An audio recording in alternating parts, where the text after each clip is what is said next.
Salut, bienvenue dans le quatrième épisode de ma série de scientifique à chaman, où je te raconte comment, d'un cadre scientifique très cartésien, je suis devenu chaman en l'espace de quelques années. Dans l'épisode précédent, je te racontais comment j'ai vécu un burn-out dans le milieu professionnel. Je travaillais dans l'industrie du vaccin en pleine pandémie, donc autant te dire que notre activité pro a explosé, ce qui m'a littéralement brûlé. Et comme quelques années auparavant, j'avais perdu ma maman, en fait, ces deux événements concomitants m'ont littéralement broyé et je suis tombé en arrêt maladie pendant 9 mois. Euh, il n'y a pas eu que ça, puisque pendant cette période-là, qui était déjà suffisamment compliquée, hein, il y a une seconde explosion qui m'a pété à la figure, c'était la grenade de l'inceste. J'avais toujours su, depuis tout petit, qu'il y avait quelque chose qu'on taisait dans la famille, qui était de nature sexuelle. Je savais que ma mère était au courant, qu'elle cachait quelque chose. Je sentais que mes sœurs étaient aussi en partie au courant. Mais je ne savais pas qui était concerné, je ne savais pas ce qui s'était passé, je ne savais pas qui était l'auteur des faits, mais je sentais qu'il y avait quelque chose. Et ça me mettait extrêmement mal à l'aise. Jusqu'au jour où une de mes sœurs en fait, a pris le parti de me parler et de me révéler ce qu'elle savait de l'histoire.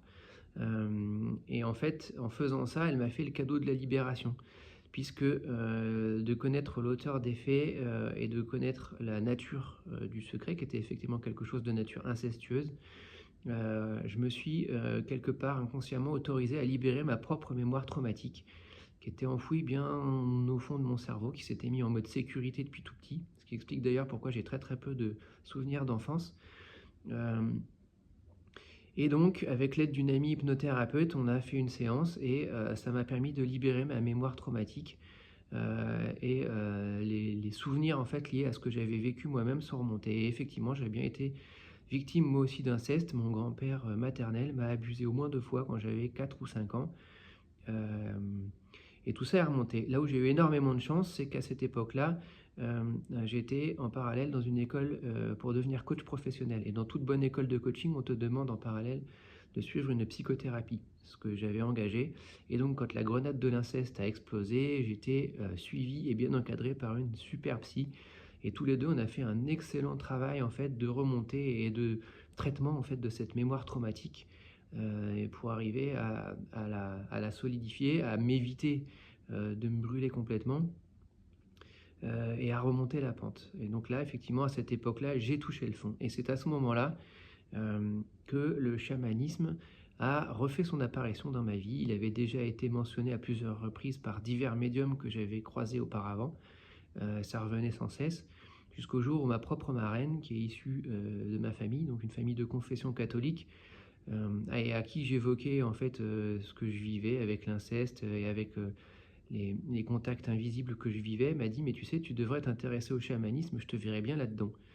Et voilà, je me suis dit pour que cette femme-là, dont c'est absolument pas la culture, me parle de ça, c'est qu'il y a vraiment un message, il faut vraiment que je m'occupe de comprendre ce que le chamanisme a à voir avec moi. Et c'est ainsi que le chamanisme a fait son chemin jusqu'à moi.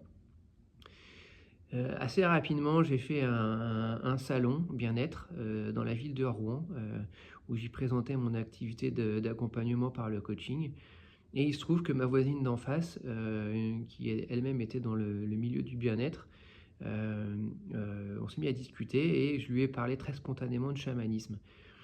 Et elle m'a dit, mais tu sais, moi aussi, ça me concerne, mais je ne sais pas trop quoi faire, je suis aussi en chemin de découverte. Alors, on va rester en contact et on va essayer de creuser ça éventuellement ensemble. Donc, on a pris les coordonnées respectives et on est resté en contact. Et puis, sur ce salon à Rouen, il s'est passé une deuxième chose. J'ai eu la visite de 2 femmes à mon stand de coaching. 2 femmes avec qui j'ai discuté pendant un bon quart d'heure et qui m'ont dit, mais tu sais, il y a un salon de bien-être à Asdieppe, c'est dans un mois. Tu devrais venir, on connaît l'organisateur, il est vachement sympa. Tu devrais vraiment venir, on pense que ça serait bien pour toi. Et à cette époque-là, moi je vivais dans l'Eure, à Louviers, Dieppe c'est à 100 bornes de chez moi, je me suis demandé ce que j'allais faire là-bas, il n'était absolument pas de question que j'y aille, mais j'ai quand même pris le contact et j'ai mis ça dans un coin. Et puis les signes se sont multipliés pour que j'aille à ce salon diepois, et j'y suis allé. Et c'est là que l'accélération s'est vraiment faite sentir, mais ça je t'en parlerai dans la prochaine vidéo. Et je te dis à très bientôt. Ciao.